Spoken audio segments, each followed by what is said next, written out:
এবার আমরা পড়ব past tense. Past tense describes an action that happen in the past. Past tense হচ্ছে অতীতকাল বোঝায় যে কাজটি অতীতে ঘটে গেছে এবং শেষ হয়েছে। পাস্ট টেন্সেরও চারটে ভাগ: পাস্ট ইনডিফিনাইট বা simple past, past continuous, past perfect, past perfect continuous. Past indefinite tense expresses an action that was completed in the past at a definite or known time. Past indefinite বা simple past বোঝায় যে কাজ অতীতে নির্দিষ্ট সময়ে ঘটেছে এবং শেষ হয়েছে। এর স্ট্রাকচারটা হবে সাবজেক্ট প্লাস ভার্বের দ্বিতীয় ফর্ম, পাস্ট ফর্ম। যেমন গো, ওয়েন্ট, ইট, এট, ইউজ। এটা কখন ব্যবহার হবে? Completed action in the past with definite past time, past habit, এগুলোর ক্ষেত্রে এটা ব্যবহৃত হয়। Example: I finished my work, আমি আমার কাজ শেষ করেছিলাম। She went to school yesterday, সে গতকাল স্কুলে গিয়েছিল। এর সেন্টেন্স টাইপগুলো কেমন হবে? তিনটে সেন্টেন্স টাইপ। অ্যাফার্মেটিভ বা সাধারণ বাক্যের ক্ষেত্রে স্ট্রাকচার হবে সাবজেক্ট প্লাস ভার্বের সেকেন্ড ফর্ম বা পাস্ট ফর্ম। এক্সাম্পল হবে সি রোট এ লেটার, সে একটি চিঠি লিখেছিল।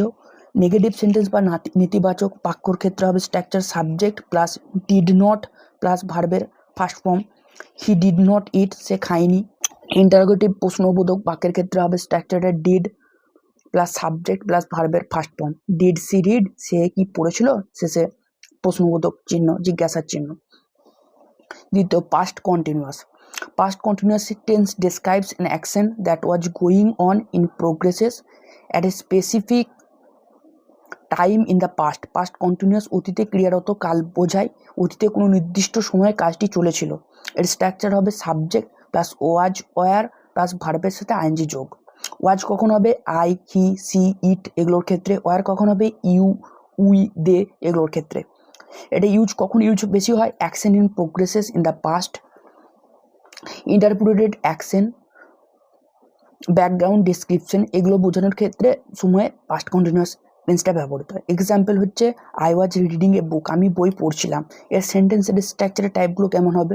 অ্যাফার্মেটিভ সাধারণ বাক্যের ক্ষেত্রে হবে subject plus was were plus ভার্বের সাথে আইএনজি যোগ। এক্সাম্পল আই ওয়াজ প্লেইং, আমি খেলছিলাম। নেগেটিভ বা নাবাচক বাক্যের ক্ষেত্রে কেমন হবে? Structure subject plus was were plus not plus ভার্বের সাথে আইএনজি যোগ। আই ওয়াজ নট রিডিং, আমি পড়ছিলাম না।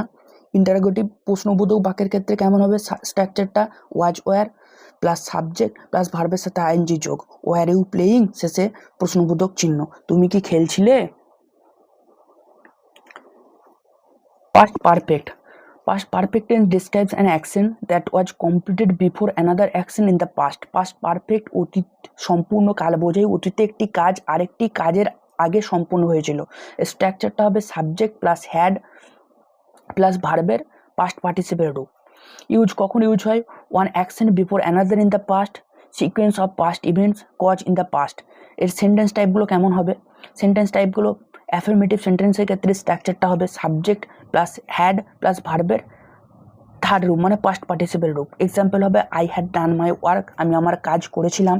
নেগেটিভ সেন্টেন্সের ক্ষেত্রে কেমন হবে? Structure subject plus had not plus ভার্বের থার্ড রূপ মানে পাস্ট পার্টিসিপেল রূপ। এক্সাম্পল হবে আই হ্যাড নট ফিনিশড, আমি শেষ করিনি। ইন্টারোগেটিভ ক্ষেত্রে কেমন হবে? প্রশ্নবোধক structure had plus subject plus ভার্বের থার্ড রূপ মানে পাস্ট পার্টিসিপেল রূপ। এক্সাম্পল হবে হ্যাড ইউ ইটেন, তুমি কি খেয়েছিলে, শেষে জিজ্ঞাসাবোধক চিহ্ন।